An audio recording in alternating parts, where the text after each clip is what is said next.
My lower body warm-up, it's pretty quick, it's pretty abbreviated. I'm fairly flexible already, so I don't need to do much mobility work. So I just do some quick foam rolling, thoracic spine stuff. I get all sorts of cracks during this. You can hug yourself, you can go overhead, whichever. Just make sure you're not extending in the lumbar spine and extending just thoracic spine.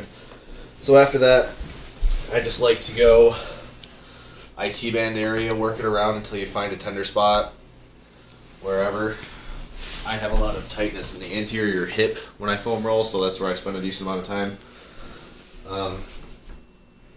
And then adductor area. This also feels pretty horrible when you get into the groin area, so I spend some time closer to there. My cat wants to join in. After that, I take the lacrosse ball, stick it right in the glute area, and just put a bunch of pressure into it. You can internally and externally rotate your foot if you want to. But just find a tender spot and just hang out there. Granted, this doesn't, a lot of people, the first time they do this hurts like no other. This doesn't really hurt at this point because I've been fairly diligent about it. After that, I take a band, and I'm just going to go to the couch. Fancy new couch, huh? Just put this around your knees. Fairly wide stance, and you're just doing that to get some hip movement. Warm up the hips a little bit, get your glutes firing. Do that for, I generally do like 20 or so. And then after that,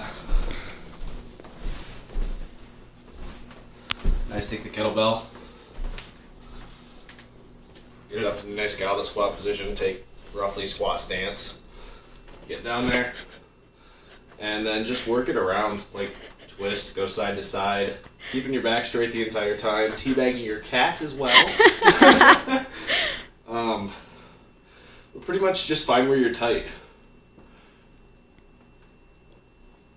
And then after that, during my warm-ups, I like to put a band around my knees if I'm squatting that day, which is mostly what I do for lower body. And then just put a band around your knees, forces your knees out while you're squatting. PT squats right there.